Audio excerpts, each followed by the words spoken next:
안녕하세요. 인생의 후반부를 살아가고 계신 여러분, 혹은 언젠가 그 시기를 맞이할 모든 분들에게 오늘 아주 중요하고 특별한 이야기를 나누려 합니다.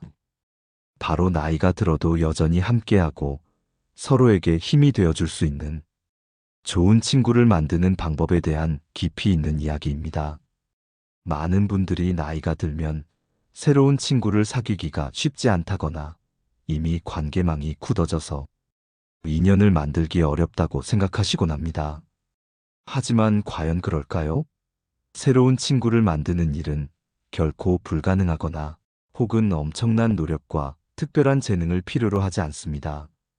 작은 용기, 그리고 꾸준하고 진심 어린 마음만 있다면 인생의 황혼기라 불리는 이 시기도 멋진 우정으로 가득 채울 수 있습니다. 오늘 이 시간을 통해 어떻게 하면 진정으로 좋은 친구를 만나고 그 소중한 관계를 오랫동안 건강하게 유지할 수 있을지 자세하고 구체적인 방법들을 알아보겠습니다. 기억하세요.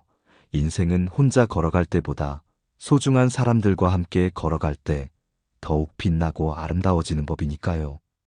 여러분이 마음속으로 그리는 행복하고 충만한 노년의 모습은 어떤 것인가요? 아마도 많은 분들이 경제적인 풍요로움, 질병 없이 건강한 신체, 그리고 사랑하는 가족과의 화목한 관계를 떠올리실 겁니다.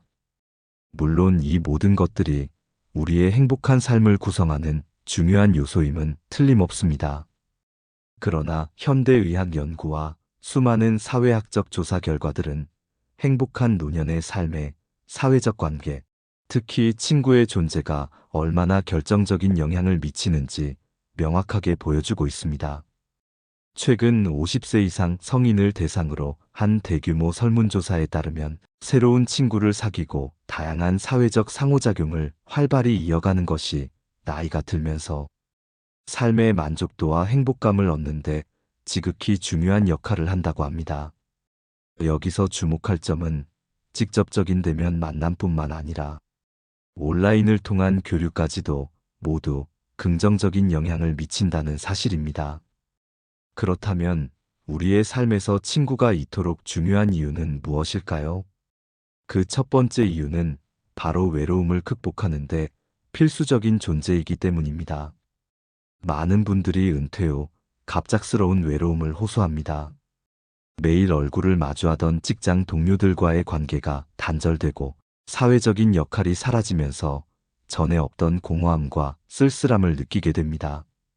매일 똑같은 일상 속에서 혼자 있는 시간이 길어지면 자신의 속마음을 털어놓거나 대화를 나눌 상대가 없어져 마음이 점점 더 허전해지기 마련입니다. 이때 친구는 우리의 외로움을 효과적으로 해소하고 심리적인 안정감과 소속감을 주는 매우 중요한 존재가 됩니다. 친구와의 교류는 고립감을 줄이고 삶의 활력을 되찾는 데 큰 힘이 됩니다. 두 번째 이유는 정신 건강에 매우 긍정적인 영향을 미치기 때문입니다. 외로움은 단순히 마음이 쓸쓸한 감정을 넘어 우리의 신체 건강에도 심각한 악영향을 미칠 수 있습니다. 최근 연구 결과에 따르면 만성적인 외로움은 심장마비, 뇌졸중, 심지어 치매의 위험까지 증가시킬 수 있다고 합니다.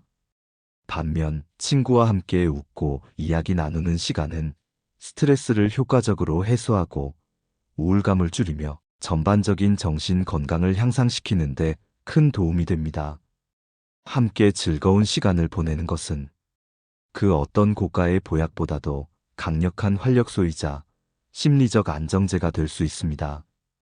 정신적으로 건강해야 신체도 건강하다는 점을 잊지 마세요. 세 번째 이유는 삶의 활력을 불어넣는 역할을 한다는 것입니다. 친구들과 함께라면 새로운 취미 활동을 시작하거나 오랫동안 꿈꿔왔던 여행을 떠나거나 의미 있는 봉사활동을 하는 등 다양한 종류의 활동들을 시도하고 경험할 수 있습니다. 이러한 활동들은 우리의 일상에 새로운 활력을 불어넣고 작지만 소중한 성취감을 느끼게 하며 궁극적으로는 자존감을 높여주는 귀한 경험이 됩니다. 나이가 들수록 새로운 도전을 하는 것이 쉽지 않다고 생각할 수 있지만 옆에서 응원하고 함께해줄 좋은 친구가 있다면 그 어떤 도전도 즐거운 모험이자 기회가 될 수 있습니다. 네 번째 이유는 노년의 행복과 장수에 직접적인 영향을 미친다는 사실입니다. 실제로 수많은 통계와 연구는 나이가 들어서도 친구가 많고 사회적 교류를 활발하게 이어가는 분들이 더 오래 그리고 더 건강하게 사시는 경우가 많다는 것을 보여줍니다. 사회적 관계망이 촘촘하고 긍정적인 관계를 많이 맺고 있는 사람일수록 사망률이 낮다는 연구 결과도 있습니다. 친구는 단순한 동반자를 넘어 우리의 삶을 더욱 풍요롭게 만들고 건강하게 유지시켜주는 매우 중요한 요소인 것입니다. 그들과 함께 웃고 고민을 나누며 서로에게 긍정적인 영향을 주고받는 과정에서 우리의 삶은 더욱 충만해집니다. 결국 친구는 우리 삶에 꼭 필요한 행복의 열쇠입니다. 이처럼 친구의 중요성은 아무리 강조해도 지나치지 않습니다. 하지만 앞서 언급했듯이 나이가 들수록 새로운 친구를 만날 기회가 줄어든다고 느끼는 분들이 많습니다. 젊었을 때는 학교나 직장 혹은 동호회, 활동 등을 통해 자연스럽게 친구를 사귈 수 있는 환경이 조성되어 있었지만 은퇴 후에는 그런 사회적인 울타리가 사라지면서 새로운 인연을 맺을 기회가 현저히 줄어드는 것이 현실입니다. 그렇다면 우리는 이러한 상황에서 어디에서 그리고 어떤 방식으로 새로운 친구를 만날 수 있을까요? 가장 먼저 적극적으로 탐색해 볼 수 있는 곳은 바로 지역 기반 활동입니다. 여러분이 살고 계신 동네의 주민센터를 방문해 보세요. 각 주민센터에서는 요가, 노래교실, 컴퓨터 활용 강좌, 외국어 학습 등 다양한 문화 및 교육 프로그램들이 활발하게 운영되고 있습니다.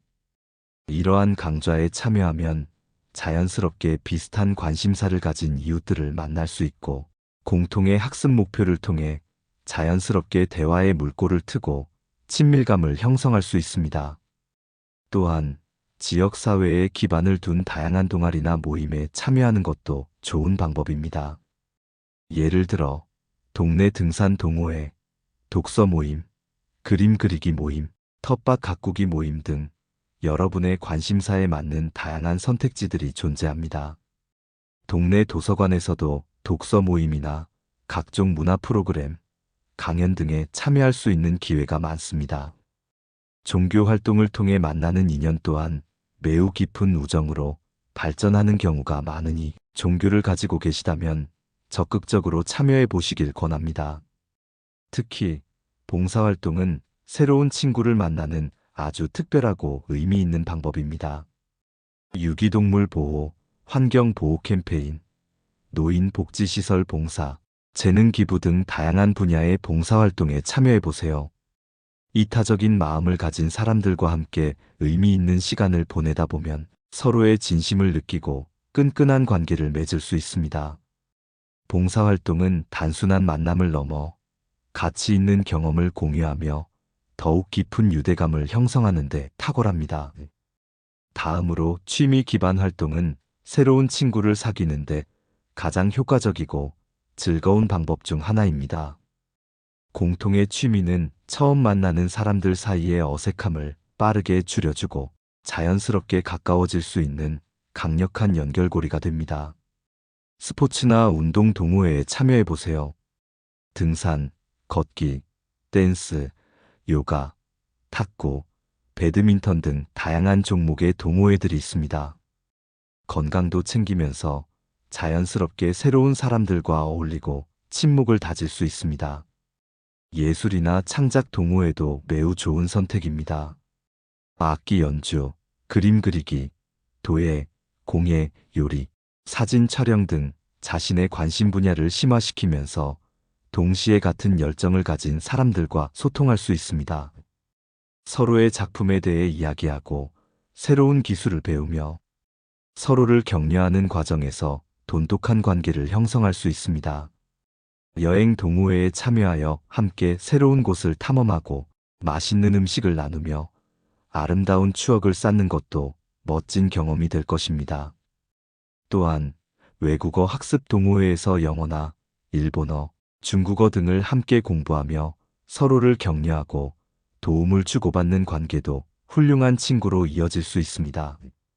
함께 목표를 향해 나아가는 과정은 특별한 유대감을 형성합니다. 오늘날의 사회에서는 온라인 활동을 빼놓고 친구를 이야기할 수 없습니다. 온라인 커뮤니티나 다양한 플랫폼을 적극적으로 활용하는 것도 매우 효과적인 방법입니다. 최근에는 중년층을 위한 소셜 커뮤니티 플랫폼들이 많이 생겨나고 있습니다. 시놀, 온유, 오이, 큐리어스 등이 대표적인 예시입니다. 이러한 플랫폼들은 비슷한 연령대의 사람들이 취미나 관심사를 공유하며 만날 수 있는 안전하고 편리한 공간을 제공합니다. 온라인 카페나 SNS 페이스북, 카카오톡, 밴드의 그룹에 참여하여 정보를 공유하고 소통하다 보면 자연스럽게 오프라인 만남으로 이어지는 경우도 많습니다. 다만 온라인에서 새로운 사람을 만날 때는 항상 주의해야 할 점이 있습니다. 불건전한 만남을 유도하거나 사기성이 있는 모임, 혹은 지나치게 개인정보를 요구하는 앱이나 사이트는 반드시 피해야 합니다. 자신의 소중한 개인정보는 함부로 노출하지 않는 것이 중요합니다. 건강하고 안전한 온라인 환경을 이용하는 지혜가 필요합니다. 마지막으로 학습 공동체나 신중년 커뮤니티 공간을 활용하는 것도 매우 좋은 방법입니다. 평생 학습 프로그램을 통해 새로운 기술이나 지식을 배우고 같은 목표를 가진 사람들과 함께 성장하는 경험은 특별한 유대감을 형성해 줍니다. 최근에는 각 지역마다 신중년들을 위한 다양한 형태의 커뮤니티 공간들이 확대되고 있습니다. 이러한 공간에서는 창작 활동 지원, 전문가 초청 강연, 유튜브 활동 지원 등 다채로운 프로그램들이 운영되며 다양한 배경을 가진 사람들이 교류할 수 있는 풍부한 기회를 제공합니다. 기존 지인을 통해 새로운 모임에 합류하거나 신뢰할 수 있는 지인들과 함께 새로운 활동을 시작하는 것도 좋은 방법입니다. 이미 알고 있는 사람과의 연결고리는 새로운 관계를 시작하는데 심리적인 안정감을 주고 큰 도움이 될 수 있습니다.